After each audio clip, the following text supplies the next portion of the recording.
Oh, it's just getting started. We're just getting started. Just a couple glasses of champagne. Now we have got to go see this movie. You know, it's a lot of pressure. Well, you know, it's fun for us because we shot here. I was here for 9 months last year. So it's really nice to be back. And I have to say, I've been to this festival many times, and it's usually cold rain or snow. And it's actually really nice here tonight, so it's a good night.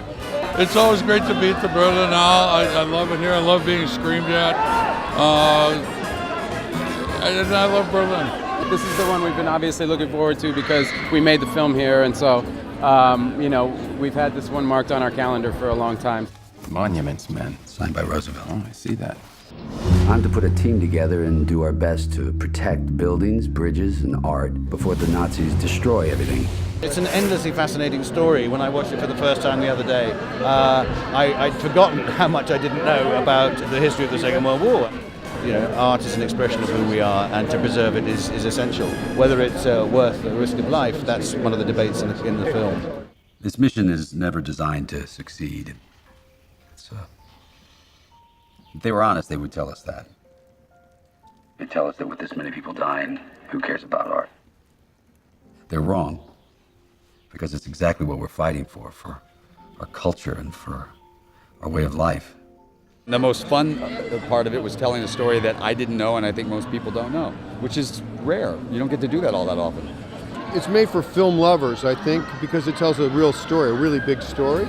It's got big scale. It's shot by a great cinematographer, so it's going to look great on that giant screen in there. And it's got a bunch of goofy movie stars in it. I don't much fancy an obstacle course. It's not so bad.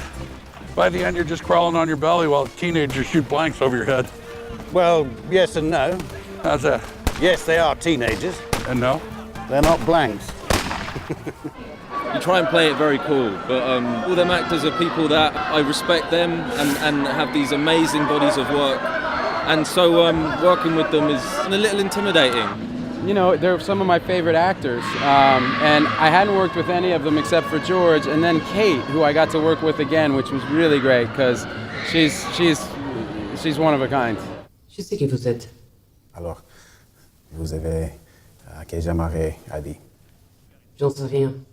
And you stop speaking in French, whatever language you're speaking.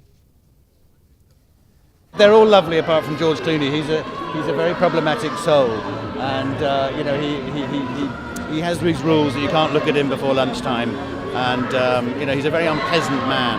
It was a living hell. There's a lot of people that don't like George.